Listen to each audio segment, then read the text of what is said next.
কেমন আছো বন্ধুরা? তোমাদের আবার সবাইকে চলো খিচু চ্যানেলে স্বাগত। আজকে আবার একটা নতুন গল্প নিয়ে এসে হাজির হয়েছি। নারায়ণ দেবনাথের লেখা হাঁদাভোঁদার সমগ্র থেকে এই গল্পটার নাম হচ্ছে ডুয়েল ফাইট। মজার গল্প, চলো শুরু করা যাক। কেমন? আর যে পুরনো বন্ধুরা অনেকদিন ধরে আমার এই চ্যানেলের সঙ্গে আছো তাদের সবাইকে ধন্যবাদ।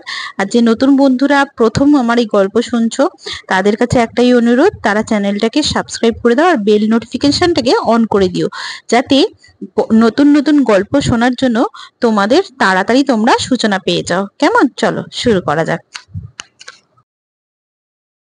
হাঁদা আর ভোঁদা দুজনে গুলতি নিয়ে ঢিল ছোঁড়াছুড়ি খেলছে। তা সেই খেলার সময় হাঁদা বলছে, ওহ, ভোঁদার সঙ্গে গুলতির লড়াই দারুণ জমে উঠেছে।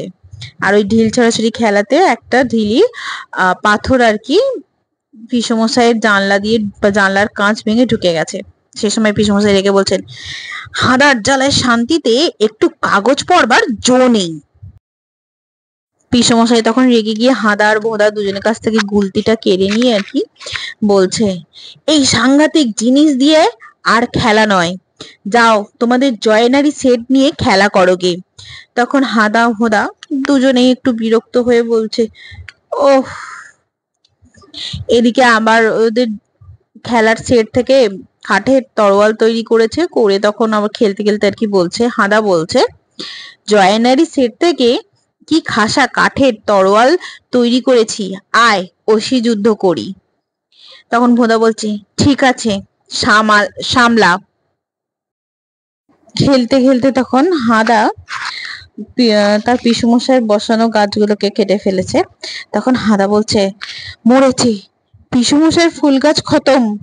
তখন হাঁদা দেখে বলছে, এই তুই মার্ডার করলি।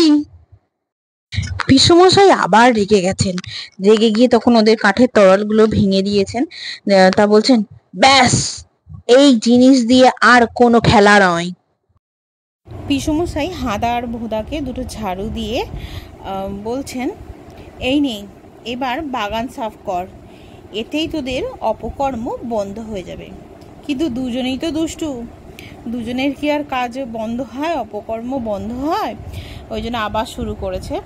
তা হাঁদা দুজনে সাইকেল নিয়ে আবার খেলা শুরু করেছে। তো তখন খেলতে খেলতে বলছে হাঁদা, রেডি, চার্জ। ব্যাস, অমনি খেলতে খেলতে দুজনের ধাক্কা হয়ে গেছে। তখন একজন বলছে ওহ, আর একজন বলছে উফ। আবার হাঁদা উল্টে গেছে একদম টবের ওপরে গিয়ে বলছে ওয়াহ। পিসমশাই দেখে আবারও রেগে গেছেন। এবার রেগে বলছেন, তোর মাথা থেকে এইসব লড়াইয়ের মতলব গজাচ্ছে। ঠিক আছে, তোর লড়াইয়ের ব্যবস্থা করে দিচ্ছি। তখন হাঁদা আবার এদিকে বলছে, থামিস না হাঁদা, যে কোনো মুহূর্তে পিসমশাই এসে পড়তে পারেন। আমার ওপর কড়া নির্দেশ, কোদাল দিয়ে মাটির সঙ্গে তুই বিশ্রামহীন লড়াই চালিয়ে যাচ্ছিস কিনা তার তদারক করতে।